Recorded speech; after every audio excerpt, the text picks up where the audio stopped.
When reading the Quran, the translators use the terms unbelievers and disbelievers. Will you please clarify the distinction between these two groups of people? Unbelievers are all those who do not believe in Allah and in His Messenger Muhammad. It is used invariably against pagans, Hindus, Buddhists, and animists. This, in reality, includes all members of the human race who are not believers in Allah, the Muhammadan Arabian version of the God of Israel. Disbelievers, on the other hand, are the Jews and Christians who did not and do not accept Muhammad's cult belief system, but who already know the one and only God of Israel and Jesus. Muhammad and his Quran had declared total and unremitting war 1400 years ago against all of humanity unless and until they are all converted, subjugated, or slaughtered. The Quranic verses are very clear, precise, unambiguous, deadly, and totally immoral and disgusting. If the Almighty wanted humanity to believe in Him and only Him, He would have easily programmed them to grovel to Him forever. The Almighty does not need either Muhammad nor his ignorant and murderous followers to force humanity to believe in Him. To suggest that He does is the ultimate profanity and blasphemy. Chapter 2, verse 190. Fight in the cause of Allah. وَقَاتِلُوا فِي سَبِيلِ اللَّهِ, those who fight you. 191. And slay them. وَاقْتُلُوهُمْ, wherever you catch them. 193. And fight them. وَقَاتِلُوهُمْ, on until there is no more tumult or oppression. Many Muhammadan scholars do their best to hide the actual message of the Quran of universal subjugation to the will of Allah by misleading people who are ignorant of the Arabic language, of the Quran and Hadiths, as well as of the historical record of Muhammad, into believing that these Quranic messages pertained only to the time of Muhammad in his struggle against the pagan Arabs whose beliefs, religion, and traditions he was insulting, denigrating, and attacking. This is, of course, an incredible and demonstrable lie, since his followers conquered, subjugated, slaughtered, and enslaved millions of people on 3 continents who never heard of Arabs or had any aggression against them. Therefore, slaughtering the unbelievers is not restricted to the pagan Arabs, but to all those who do not believe in the message of Muhammad.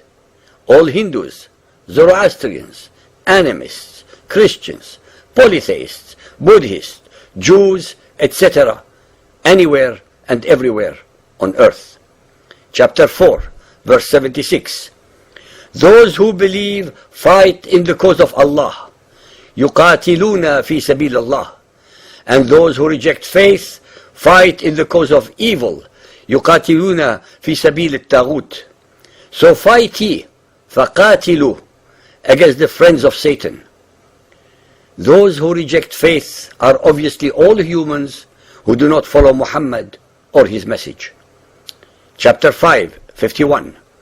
O ye who believe, take not the Jews, Yahud, and the Christians, Nasara, for your friends and protectors. They are but friends and protectors to each other. And he amongst you that turns to them for friendship is of them. Chapter 8, 55. For the worst of beasts in the sight of Allah are those who reject Him. They will not believe. لا يؤمنون. Chapter 8, 67. It is not fitting for an apostle that should have any prisoners of war until he has thoroughly subdued the land. Allah, the God of Muhammad, the most merciful and compassionate, forbids Muhammad from taking prisoners of war from among the unbelievers. Allah would rather have them slaughtered by Muhammad and his thugs. Chapter 9, verse 5. But when the forbidden months are past, then fight and slay, فَاقْتُلُوا, the pagans, mushrikina, wherever you find them, and seize them, beleaguer them, and lie in wait for them in every stratagem of war. Chapter 9, 29. slaughter, قاتلوا those who believe not in Allah, nor the last day, nor hold that forbidden which has been forbidden by Allah and His Apostle, nor acknowledge the religion of truth, that is Islam, even if they are of the people of the book, until they pay the jizya with willing submission and feel themselves humiliated. Al-Tabari, chapter 986, explains, do not seduce the Jews or Christians, for incumbent on them is to pay the jizya, protection tax. The Muhammadan conquerors needed to levy taxes on their victims and did not want them to convert and hence be absorbed. Chapter 9, verse 30.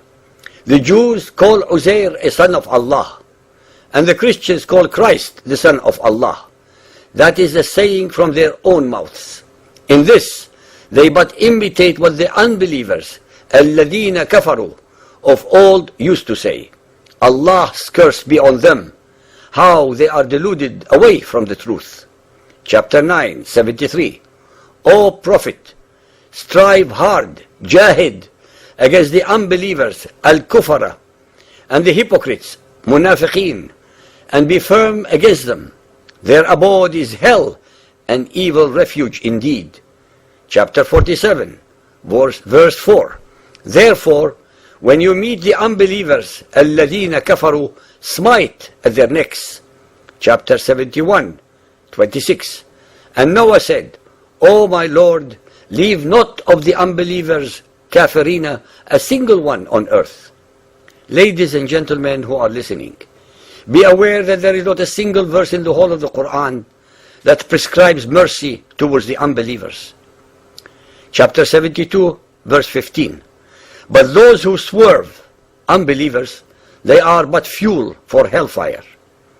There are of course many more of such evil, blood-curdling, hate-mongering and war-mongering verses, if the reader has the stomach to look for them, especially in the Total War section of our website.